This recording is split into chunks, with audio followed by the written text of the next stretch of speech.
Bom, então o nosso tema hoje é sobre por que as falhas acontecem e por que elas são recorrentes, né? A gente tem aí uma condição de sempre viver os mesmos problemas, sempre viver as mesmas situações. E aí a gente fica se perguntando, né? Pelo menos me pergunto, por que a gente sempre tem que tratar, grande parte das vezes, sempre tem que tratar os mesmos problemas? Parece que a gente quase que se acostuma a resolver esses mesmos problemas, né?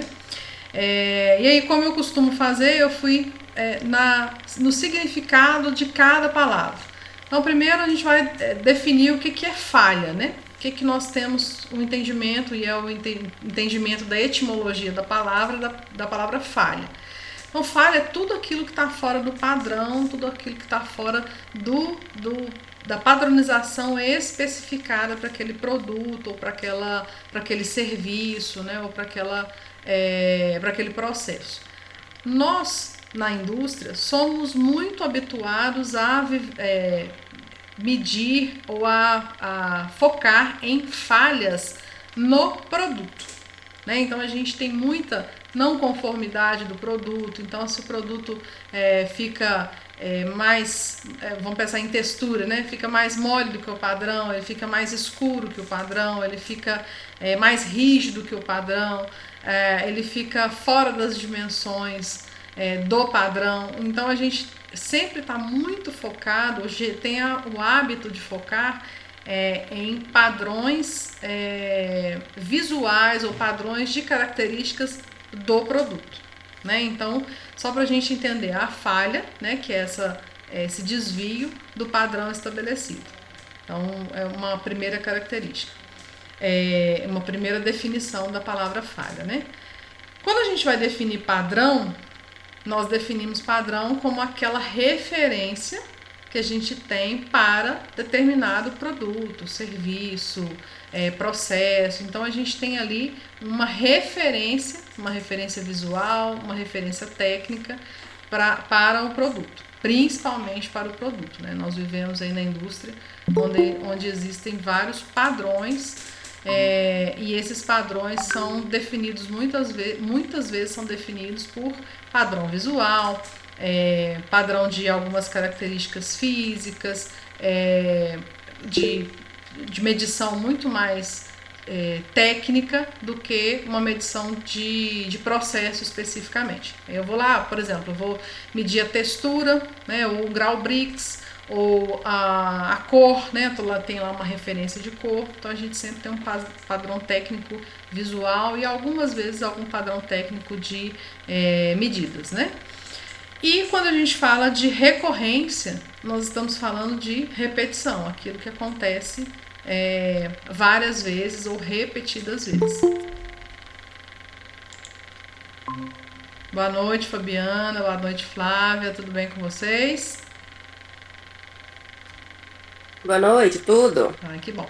Eu vinha no comecinho, quando vocês entraram, eu estava conceituando as palavras que nós vamos utilizar hoje. Então, falei sobre falha, né? Que a falha, o que caracteriza uma falha é tudo que está fora do padrão estabelecido, né? Padrão, né? O que a gente entende como padrão? Que é aquela referência que a gente escolhe ter de um produto, ou de um processo, ou de um serviço. Então, toda e qualquer referência que a gente define para aquilo que está sendo avaliado. E a recorrência é aquilo que repetidamente acontece ao longo do tempo. Bom, então quando a gente tem esses três conceitos, nós precisamos entender assim, por que a falha acontece se eu tenho um padrão definido? Alguém arrisca? Porque senão eu vou ficar aqui só falando, daqui a pouco eu engasgo e aí acabou a aula.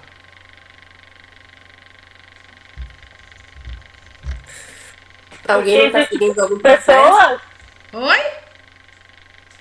porque existem pessoas nesse processo, e Também aí, né, existe falha humana. tem a falha humana, mas eu vou um pouco antes da falha humana.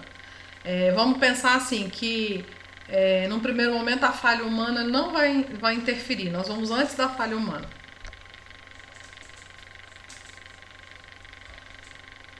Talvez não se conhece bem o processo, ele não está bem definido. Exatamente. A gente tem um pecado que é focar muito nos aspectos qualitativos. Então, por exemplo, se alguém chega para um de nós e fala assim, olha, defina para nós um padrão, vou falar de alguma coisa que eu sei para ficar fácil de eu dar o exemplo para vocês. E aí depois vocês vão me ajudando com o exemplo de vocês. Vamos definir um padrão para biscoito. Então, o biscoito ele tem padrão de dimensões, tá? Largura ou diâmetro, ou largura e comprimento. Né? Se é um biscoito redondo, tem o diâmetro. Se ele é retangular ou quadrado, tem aí as dimensões de largura e comprimento. E aí a gente tem cor, né? Aí eu tenho lá uma foto, uma imagem do biscoito, qual a cor padrão que ele tem que ter, não pode nem estar mais escuro, nem mais claro. Altura, ele também não pode ter lá, tem X biscoitos que você tem que enfileirar, ele não pode passar de uma determinada altura, porque senão não fecha lá no pacote. Umidade, né, de tempos em tempos a gente faz a análise de umidade e entende se ele tem ou não a umidade padrão, que aí lá no mercado ele pode murchar. Tudo isso é padrão de produto, certo? E aí, como que a gente quer que 3 turnos trabalhando, aí eu vou dar a realidade do exemplo, 3 turnos trabalhando com biscoitos, com 3 times diferentes, conforme a Kátia já mencionou em pessoas. Como que eu quero que 3 times diferentes, a partir de apenas um padrão técnico de cor, umidade, dimensões, eu consiga chegar no mesmo resultado. Por mais que existam algumas pequenas variações, tá? Elas são já definidas de tamanho, de cor e tudo. Existe um range aí, uma variação que você pode aceitar. Mas como que eu quero que esses 3 times cheguem ao mesmo resultado se eu não me preocupar com o padrão de processo? Né? Então, às vezes, muitas vezes a gente vai lá e se preocupa muito em, não, tem que ser a umidade tal, tem que ser a temperatura, a temperatura não, tem que ser a cor tal, tem que ser o diâmetro, a espessura, etc, etc, etc. E aí eu não me preocupo qual a temperatura tem que ser em cada uma das zonas de assamento, porque biscoito você modula a temperatura de acordo com o assamento.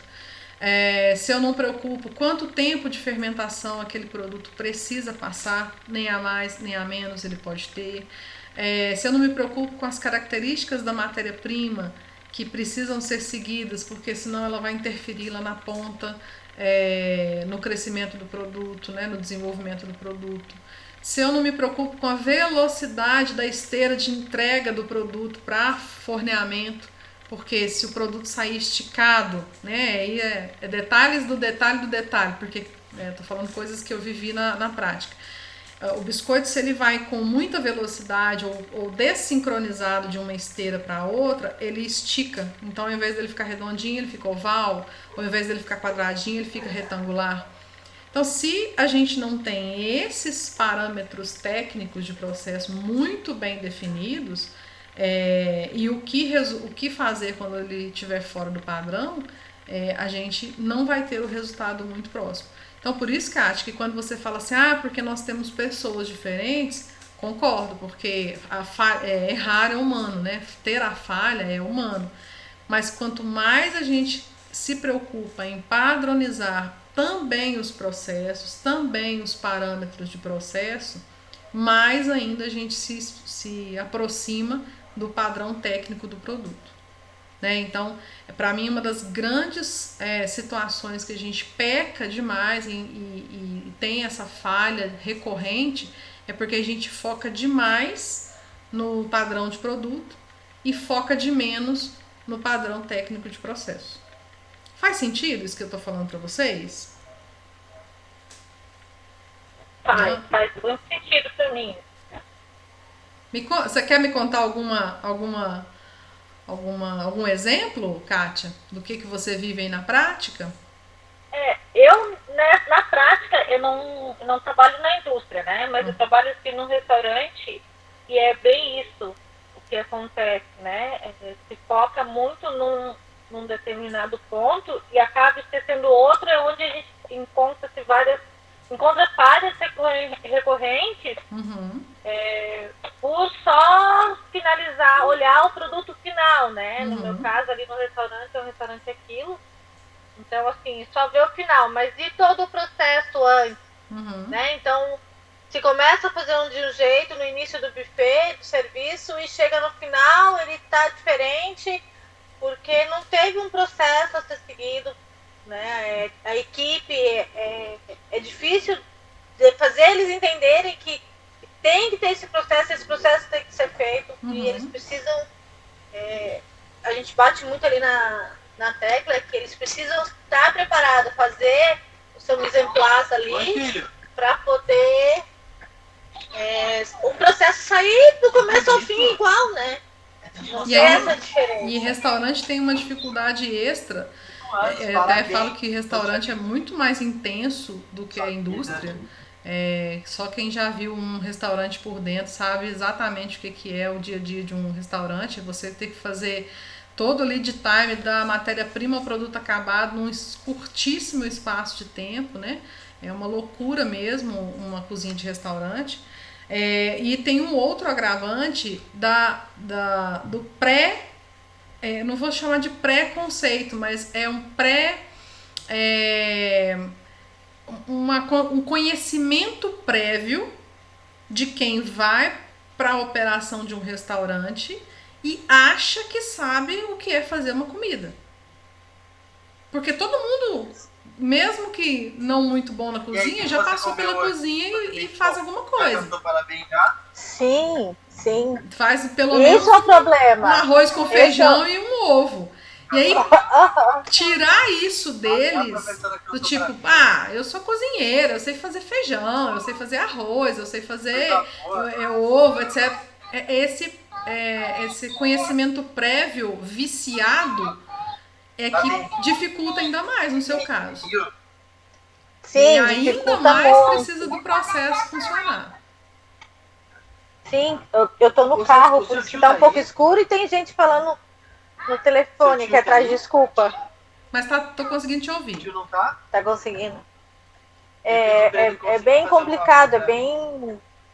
Tô batendo, é um restaurante novo que eu comecei agora. E eu tô tentando implantar isso, mas tirar isso deles, né? Mas é assim, era assim, vai ser assim. Não é assim, vamos fazer, vamos ter o nosso pré-preparo, sabe? Um dia anterior já começar a ter o pré-preparo do cardápio do dia seguinte. É bem complicado. E aí, Kátia, nesse seu caso específico, foi bom você dar um exemplo, que aí a gente vai pegando pelo exemplo e já traçando algumas coisas. É fundamental que eles entendam a diferença de uma cozinha industrial e uma cozinha da casa da gente. Né? As diferenças muito grandes que existem, por mais que seja preparo de arroz e de feijão e de outras coisas que eles já estão cansados de saber como prepara na casa deles. Mas que a gente tem que entender ali que ali é uma linha de montagem. E aí na hora que você dá, né, pelo menos é uma forma que eu atuaria, tentaria atuar, de mostrar como isso é uma linha de montagem. Como a gente tem prazo para cada coisa acontecer, para que às 11 da manhã o restaurante abra com a praça totalmente completa. Né? E que não tenha falta de nada e o cliente não chega lá para almoçar e falte alguma coisa para comer. Isso mesmo, mas é isso mesmo. Eu não sei na região de vocês, mas aqui onde eu tô morando, a gente tem um agravante que o pessoal que nativo aqui da cidade, eles não gostam muito de trabalhar. É muito engraçado, por ser uma cidade de praia, assim, eles, sabe, não querem trabalhar, não querem ter preocupação, trabalho. Para eles, estudo aqui sabe assim, não tô nem aí. Então, quando eu falo assim para eles, olha, é legal ir para pesquisar essa receita, esse cardápio, estudem. Né? Se não for usar aqui, em algum momento da sua vida, em algum outro lugar de trabalho, vocês vão estudar, vocês vão usar, né? Eles não quer estudar. Não, Kátia, assim tá bom. Eu falei assim, gente... Aí você vai ter que achar uma outra linguagem que acesse a motivação deles. Você é de onde? Sim. Eu tô morando em Floripa. Eu sou de São Paulo, então eu estou morando há 3 anos em Floripa. Uhum. Então você vai ter que encontrar uma outra motivação, algo que toque aí, né, as pessoas dessa região para que você consiga mostrar a importância. Porque se o fato de um crescimento, de um estudo, de uma informação não chega no coração deles, né, como a gente costuma dizer, você vai ter que entender o que chega até eles e que você possa transformar essa linguagem, né, para que eles conheçam a partir dessa linguagem. Tá, então entendendo o que a Kátia está querendo dizer. A Kátia está querendo me dizer que é isso, isso vai ser vantagem para usar nessa ou daquela forma, mas porque às vezes a gente vai muito na nossa referência, né, Kátia? Para nós faz muito sentido isso. Sim, toca muito. Eu me lembro que eu fiz uma pós-graduação e o professor falava isso, que ele tinha um funcionário muito bom mesmo. E aí ele ficou, poxa, mas você é um funcionário tão bacana, tão dedicado, é muito inteligente, muito esperto, por que você não faz uma pós-graduação, isso, aquilo? Ele ainda chamava ele de doutora. Não, doutora, eu não quero isso pra mim, eu quero outra coisa, tô super satisfeito. Então, na cabeça do professor, ele até lembra que isso foi uma lição, né? Na cabeça dele era quase que óbvio a circunstância dele empreender, né? Dessa pessoa ir lá empreender, ou fazer uma pós, ou fazer alguma coisa que é o que ele faria na posição dessa pessoa. Mas para aquela pessoa estava tudo ótimo, a vida já estava tranquila, não precisava preocupar com mais nada. Então, essa percepção de que às vezes a gente acha que o outro pensa como a gente e as motivações do outro são iguais às da gente. Não são. A gente tem que achar esse caminho aí. Oi?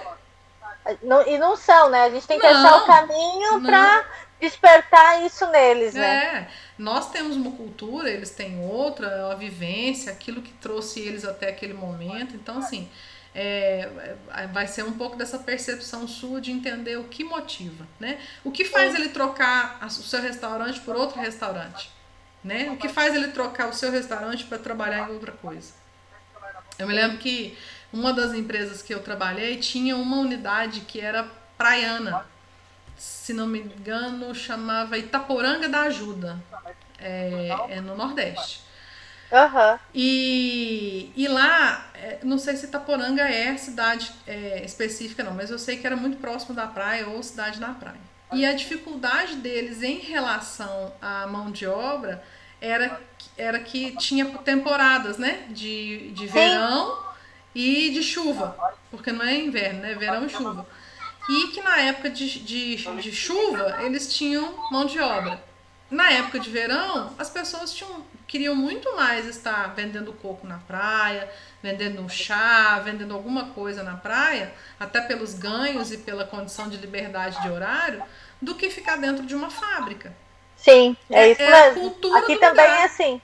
Aí também é uma cidade litorânea? Aqui é. Né? Florianópolis, você falou que é Floripa. É Florianópolis, isso. Então, é uma cultura da região, que é difícil de, por exemplo, eu não vivo numa cidade litorânea, né? A gente está aqui no interior de Minas. Eu sei dessa história porque eu trabalhei numa empresa que tinha unidades em cidades litorâneas. Mas a percepção de cultura, por exemplo, aqui em Minas é diferente. Sim. Então aí a gente tem que, cada lugar a gente tem que ter essa percepção de cultura para poder chegar lá no coraçãozinho deles e a gente conseguir encantar também essas pessoas para trabalhar.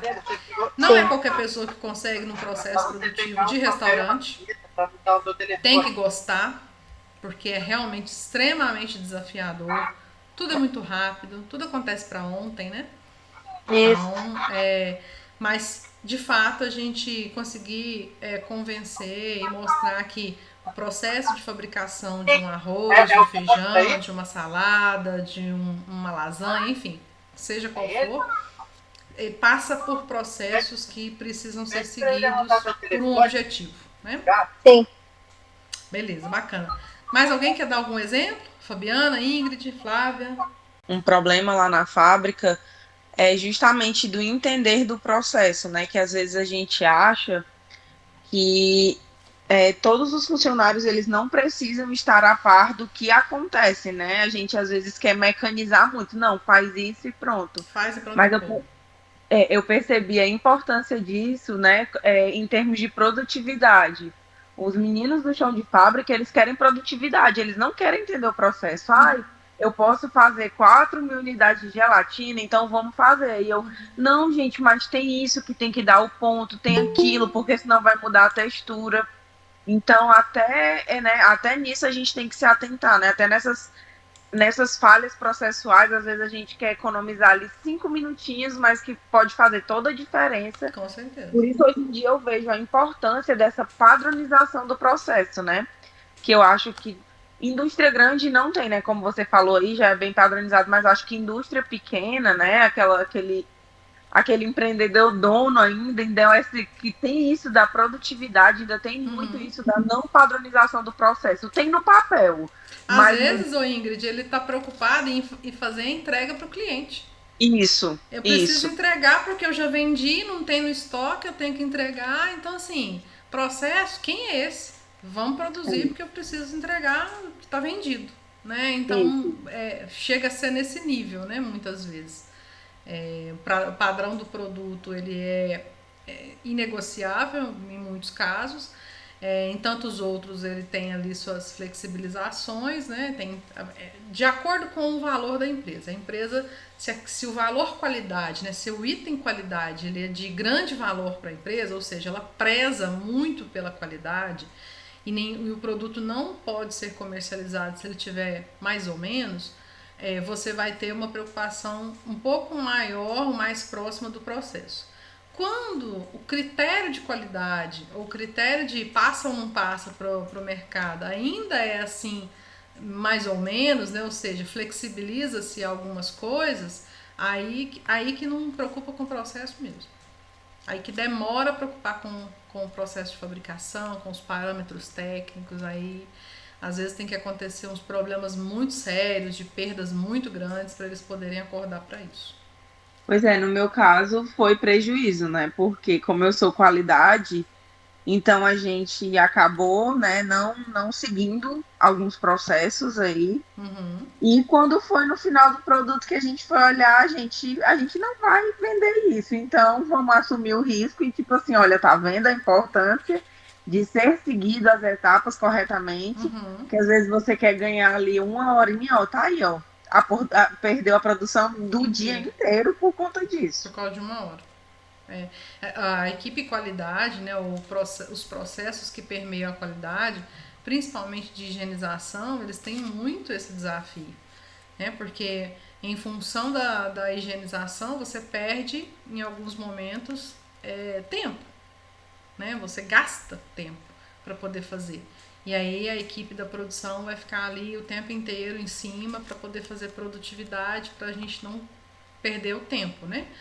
Mas lá no final das contas a minha contaminação microbiológica vai diminuir o tempo de vida de prateleira do produto. Num primeiro momento você não vai ver a falha acontecer. O produto às vezes até vai para o mercado, mas você vai ter um problema de médio prazo. Né, a sua validade vai ficar fora, enfim, você vai ter alguns problemas bem sérios em função de não seguir corretamente o que está definido. Certo? Mas alguém quer dar algum exemplo? Flávia, você está sumida. Voltei. Olá. Tá difícil aqui as coisas dinâmicas, enfim. Voltou às aulas? Voltou, tem aula prática e quarta-feira começo muito cedo. Aí, às vezes, eu tô retomando as coisas em casa aqui, e aí, quando eu vejo, são 8 horas, 8h30, e aí me preparo, no próximo eu vou ir, e agora eu consegui. Cheguei até atrasadinha, mas eu cheguei. Que bom que você veio. E agora, sobre o que a gente tá falando aqui, me retoma a mesma questão do óbvio deve ser dito, né? Desses preconceitos de produção, de outras maneiras, às vezes até de um mesmo produto que tinha um processo, quando entra na sua fábrica, por conta de temperatura, umidade do ar, né? Você tem diferenças no processo que vai fazer diferença. Ainda mais eu agora trabalhando com laticínios, isso é muito evidente. Então, um pH diferente, umidade de ar, temperatura de câmara fria, tempo de maturação, justamente agora fazendo queijos, então estou vendo isso muito mais afinco isso. Uhum. Então tem muita diferença mesmo no processo. É esmigalhar o processo o tempo inteiro, deixar muito claro. Teve até um curso que eu fiz, que inclusive depois, se a Aline deixar, vou publicar no grupo também para todo mundo fazer. Quem estava dando a formação perguntava assim pra gente, brincando, como é que faz um arroz? Faz com a gente. Fala pra mim. É maravilhoso. Você lava o arroz, faz assim, assado ali. Lava. Eu sou engenheiro químico, eu lavo com soda cáustica. Então, é detalhe, assim, foi né, extravagante, mas realmente, às vezes, tem que levar uma pipeta. Aí você lava com... A gente teve um problema lá porque colocou água com cloro, que tinha um pouco mais de cloro, para diluir um fermento e já não deu mais, já não funcionou. Nossa, já reagiu antes. Exatamente. Então tem esses detalhes que eu mais vejo depois até dessa formação e conversando aqui com né, das nossas mentorias aqui, é justamente isso. Tem que deixar muito claro, muito explícito mesmo. É bobo falar como é que tem que lavar uma panela. Não é bobo. Não é bobo. Nem todo mundo sabe. Que nem né, de fazer comida, todo mundo sabe fazer comida, sabe para sua casa. Você vai comer logo depois, não vai ficar 1, 2 horas na exposição para pessoas pegarem. A sensibilidade é diferente. Sabe o tempero, mas é o mesmo tempero que você faz em casa que necessariamente você pode fazer para dentro de um restaurante, né? Você não pode sair, por exemplo, jogando pimentão em todas as comidas. Eu adoro pimentão, sai jogando pimentão em tudo. Eu também, mas, por exemplo, a minha irmã, ela não ia passar nem perto do restaurante, porque ela não suporta pimentão. Então, tem que prestar atenção nesses detalhes mesmo, eu acho que é sempre isso, tem que ser dito os detalhes. Você está falando aí, eu tô lembrando de uma situação, eu acho que eu já contei isso aqui em alguma mentoria. A gente tinha muito problema dessa questão de higienização de equipamento numa das fábricas. E um dia eu perguntei, poxa, você na sua casa, depois que você vai me convidar para um almoço, depois que a gente almoçar, os pratos vão estar sujos, né? A gente vai colocar eles lá na gaveta de novo, porque aí no dia seguinte você vai servir, né, almoço de novo. Ele, lógico que não, né, Aline? Lógico que eu vou lavar e tal, tá sujo, a gente almoçou. Então por que você não quer lavar o carrinho que faz a massa? Porque eles ficavam, tem que lavar o carrinho, não sei o que e tal. Amanhã a gente vai bater massa de novo. Tá, então você vai guardar o prato sujo? Não, né, Aline? Claro que não, vou lavar. Mas qual que é a diferença? Qual que é a diferença do carrinho que bate massa e do prato? Desses paralelos, assim, para fazer a necessidade. Né? Exatamente. Então, assim, às vezes, até no exemplo que a Kátia estava trazendo aqui pra gente, caiu a ligação, ela deve estar em trânsito. O exemplo que ela trouxe pra gente é muito disso. Tirar esses conhecimentos prévios. Às vezes a gente sai de uma empresa e vai para outra, né? Nós mesmo enquanto profissionais, a gente leva alguns conceitos prévios que muitas vezes nos atrapalham de aprender aquele novo processo. Né? Então, eu vou fazer um queijo, igual você falou aí, deu exemplo. Eu vou fazer um queijo em Minas Gerais, na cidade de Cerro, é uma coisa, tem uma microbiota, tem uma condição do leite da região. Eu vou fazer o mesmo queijo, né, sei lá, na cidade da Ingrid, ele vai dar um padrão diferente. Né? Ele vai dar condições diferentes. Eu preciso minimamente trazer o padrão de processo para eu conseguir trazer um queijo próximo, aproximado. Né, o mais padronizado que eu conseguir. E aí evitar as falhas. Então, a Ingrid deu um exemplo uma vez, eu me lembro, que você teve um problema até de recall, né, Ingrid? Que aí é a questão de cada uma das etapas que você aprendeu que precisava fazer e tomar a decisão para que você não tivesse esse problema mais. Não é isso? Isso. E é bem nesse sentido. Não só parâmetro de produto, mas parâmetro de processo. Bom, mas beleza, entendemos que nós temos que ter padrão de processo. Só que só entendemos que precisa ter o padrão, mas como é que a gente vai fazer esse padrão? Como é que é na prática?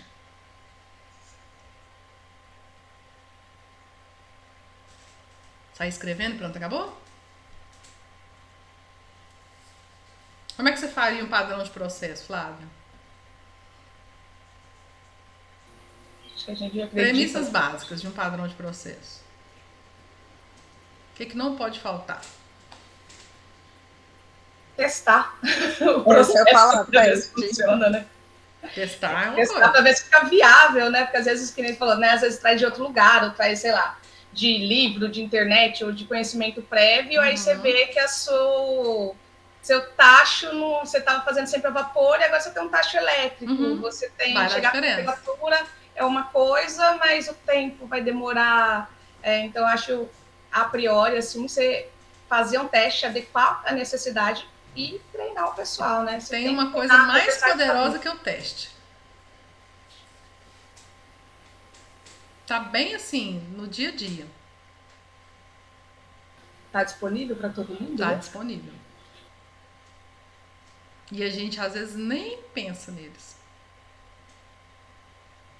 Gente, quem faz todo santo dia o negócio sabe o que precisa fazer para ter algum resultado. Exemplo, as pessoas que trabalham no processo de fabricação de biscoito, que era o exemplo que eu estou dando, elas não sabiam tecnologicamente me explicar por que quando ele alterava a temperatura da segunda zona do forno, o produto saía com uma característica de mais umidade ou menos umidade. Eles não sabiam me explicar tecnologicamente. Mas eles sabiam dizer assim, Aline, ó, aqui tá dando um probleminha aqui de umidade, eu vou só mexer aqui na temperatura da segunda zona que vai dar certo. E dava. Porque eles estão ali o tempo inteiro. Aí eles começam a fazer algumas associações. Do tipo, se eu apertar esse botão, vai acontecer isso. Se eu acrescentar esse ingrediente, vai acontecer aquilo. Se eu levantar essa alavanca, vai acontecer isso. Causa e consequência. Isso porque eles estão ali o tempo inteiro e um belo dia eles precisam tomar algumas pequenas decisões e fazer acontecer. Então eles entendem na prática, de uma forma bem de vivência, de tentativa e erro, eles entendem as causas e consequências do dia a dia. Agora, se eles já entendem isso, o que é o nosso papel? Buscar esse conhecimento e transformar ele com o nosso entendimento tecnológico. Vamos sair da área de alimentos. Então, a gente está trabalhando com a indústria moveleira. O marceneiro, ele sabe que se ele manejar aquela peça com uma cola específica que eles têm lá, se a cola tiver com uma textura mais fluida, ela não vai colar direito. Então, o que a gente vai ter que saber?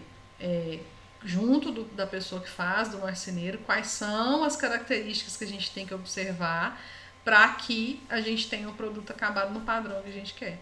Então, o próprio funcionário, principalmente os mais antigos de lida ali na produção, eles sabem algumas coisas que no dia a dia corrige o processo, mas eles não sabem verbalizar, eles não sabem tornar isso um padrão, eles não sabem treinar outras pessoas para isso. Então fica quase que uma pessoa como quando está mexendo o carro para fazer uma regulagem para uma viagem. Então mexe no retrovisor, mexe no banco, mexe no volante, liga o som. As pessoas têm muitas, principalmente na linha de produção, tem muito essa questão de ir lá mexer da forma que eles entendem que é a forma correta de trabalhar e produz. O produto sai, a gente tem ali o produto no padrão.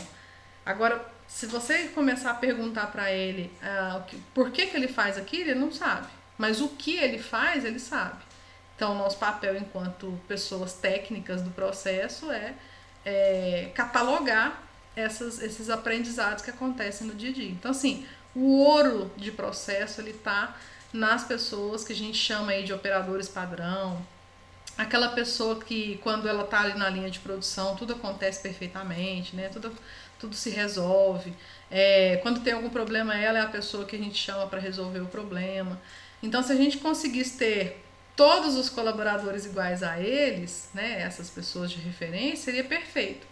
Mas a realidade não é essa, né? A realidade é que a gente tem pessoas novas, pessoas não tão compromissadas, e aí a gente precisa tentar padronizar isso com informação, com padrão técnico de processo. Então, uma das coisas mais importantes para a gente padronizar processo é trazer o operador e explicar para ele, olha, tudo isso que você faz no dia a dia e que dá super certo, eu agora vou transformar num padrão para que outras pessoas também tenham esse mesmo conhecimento. 2 aspectos importantíssimos nessa ação. O primeiro deles, você vai manter know-how de padrão de processo. E o segundo, e mais importante, você vai engajar as pessoas. Elas vão se sentir parte do todo. E elas colaboram muito, muito mesmo. Fazem por onde da coisa acontecer, de resolver o problema, de padronizar. E a gente tem muitos bons resultados fazendo isso. Muitos mesmo. Vocês já experimentaram alguma coisa do tipo? De buscar aí no operador padrão, de fazer alguma coisa nesse sentido? Já tinham pensado nessa participação? Já tinha pensado nisso aqui na universidade ainda. A gente tem isso diretamente, né, com os técnicos aqui dentro. Claro, os técnicos da universidade são... Eles dão um show de conhecimento nos professores. Nossa, tá dando certo, tá dando errado, tá chegando, até de coisa simples. Eu falei assim, nossa, a gente tem que medir a temperatura daquele leite ali. Se baixar demais, ele não pode esperar mais uns 10 minutos antes de chegar no ponto. Eu falei, você tá falando, eu acredito, 30 anos trabalhando lá dentro? Sim, né? Então, pode ser que aí a nossa habilidade, Flávia, precisa ser entender por quê. De onde, o que ele olha e o que ele percebe, porque ele tá com o olhar treinado, certo?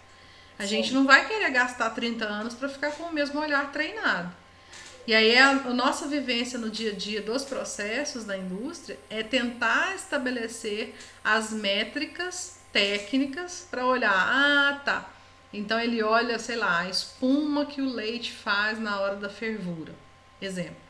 E aí nós vamos tentar traçar tecnicamente os paralelos de, tá, quando acontece isso é porque a gente tem isso, aquilo outro acontecendo quimicamente, etc, etc, etc. E a gente começa a traçar esses paralelos técnicos. Eles não vão conseguir fazer essa transição, né? Tecnicamente, eles entendem que precisa esperar mais 10 minutos. Né? E aí o porquê ou o que a gente precisa medir vai da nossa parte, porque a gente tem um conhecimento técnico e consegue fazer esse paralelo. Foi assim que na equipe de analistas de processo nessa empresa de biscoitos, a gente foi buscando todo esse know-how com base nisso. Eu tinha lá muitos funcionários de 30 anos de casa, os caras quase aposentando, e a gente naquela sensação assim, tá, merda, se eles faltarem, ou daqui a pouco se eles aposentarem, nós não sabemos fazer o produto. Porque o conhecimento está com eles. Então a gente precisava muito rapidamente sedimentar esse conhecimento, trazer esse conhecimento para uma forma técnica replicável, para que aí dessa forma replicável tecnicamente a gente pudesse treinar outras pessoas. Então isso facilita demais, demais, na hora de evitar as falhas. Por que as falhas são recorrentes? Porque eu estou no primeiro turno, eu tenho só a referência do produto e eu não sei o que eu tenho que fazer para chegar naquele resultado. É como se falasse assim, Aline, você tem aqui o carro e você tem que chegar daqui na cidade vizinha. Quantos caminhos eu tenho de uma cidade na outra que eu posso fazer? Eu posso ir por fora, eu posso ir por dentro, eu posso passar num outro bairro, enfim. Eu tenho alguns caminhos para chegar no mesmo destino, que é o meu padrão de produto.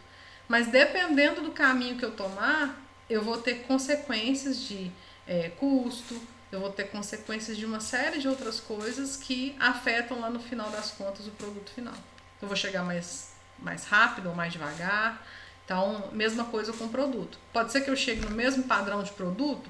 Pode, mas às vezes gastando um pouco mais de matéria-prima ou um pouco mais de tempo de processamento, e aí eu vou afetar outras etapas que não somente a fabricação.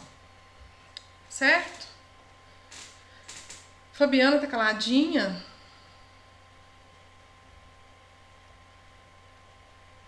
Eduardo, boa noite.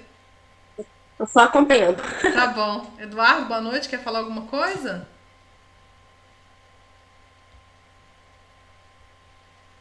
Eduardo? Não? Tem algum exemplo, Fabiana, que você queira nos dar? Da questão de padronização de processo, por que as falhas ocorrem, né? Que a gente está falando aqui que muitas delas é porque o padrão de processo é negligenciado em função do padrão de produto, né? Eu acho que o ponto é esse mesmo, né? É você descobrir o padrão e como chegar naquele padrão e treinar as pessoas, né? Treinar e acompanhar, porque às vezes você treina e como você foi, né? As mudanças, um operador faz uma mudança, outro operador faz outra mudança. Uhum. Se você não apanha no dia a dia, chega uma hora que ninguém mais sabe o que está acontecendo ali, né? Isso é super normal, né, Fabiana? Porque, eu vou mudar só essa vírgulazinha aqui porque não vai fazer diferença nenhuma. Aí a gente não padroniza aquela vírgulazinha. E daí a pouco chega do segundo turno, não, só mais esse tantinho aqui vai dar certo. E aí daqui a pouco, lá na frente, a gente tem um efeito completamente diferente do que estava padronizado. Certinho? Exatamente. Que ótimo. Bom, que bom que tivemos esse entendimento que tá claro para todos nós. E assim, Olá, oi. Oi, Eduardo, por favor, pode falar. Foi que eu tava apertando o ícone aqui para ativar o microfone errado, por isso que eu não entrei na hora. Sim. Boa noite. Não, boa noite. Eu sou da área técnica, na verdade, né? Eu Sim. faço da parte de treinamento com os operadores e acompanhamento com a qualidade na fábrica e eu sou mesmo acompanhando para adquirir mais conhecimento, porque eu sou mais da área técnica, área de Fábrica de quê? da manutenção. Trabalho na Adnó, minha gerente é Fabiana, boa noite, Fabiana. Eu não consegui entender Trabalho o nome. Adnó, aditivo panificação. Ouviu? Tá falhando a ligação.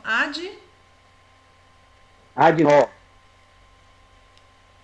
Não consegui entender. Entendeu? ADINOR. ADINOF. Adinof. O Eduardo trabalha comigo. Oi, Eduardo. Tá certo. Que bom. E aí você é da área técnica. Ele é nosso supervisor de manutenção. Joia, Eduardo. Seja bem-vindo, viu? Quer fazer alguma pergunta, alguma colocação disso que você ouviu que faz sentido? O que eu até agora que eu estou acompanhando, eu vejo que é bem colocado essa parte do treinamento dos operadores, né? Para chegar no nível, estabilidade dos turnos, para não ter alteração no produto final. O demais que eu acompanhando aqui está muito interessante.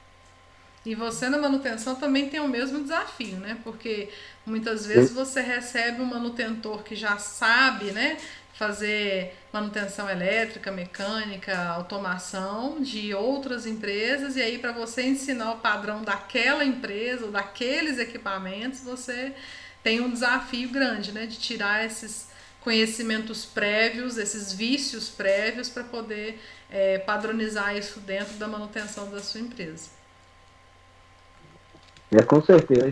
Isso na verdade, é uma coisa que a gente está o tempo todo com essas mudanças de colaborador, né, por motivo de outras oportunidades, a gente tem que estar trabalhando isso aí para tentar deixar ele no padrão do nosso processo.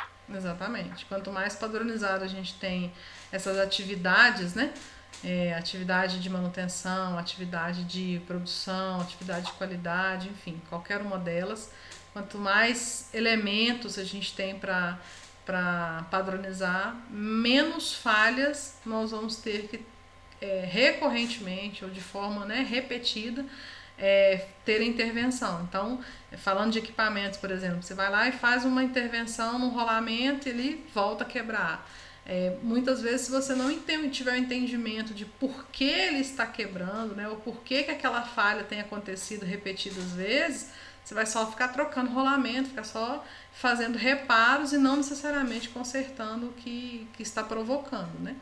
Então, seja na produção, na qualidade, na manutenção, na logística, a gente sempre tem o mesmo referencial de ter um foco no caminho, né? No meio e não só no produto final. Ótimo, gente.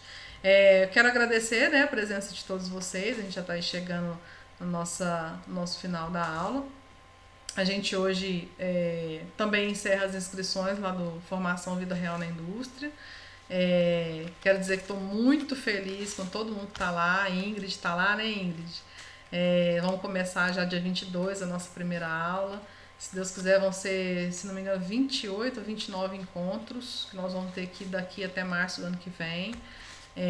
falando muito sobre vida real na indústria, falando muito sobre processos, o como fazer, né? Porque aqui a gente fala muito do que fazer, lá a gente vai falar muito do como colocar na prática, como fazer de fato acontecer.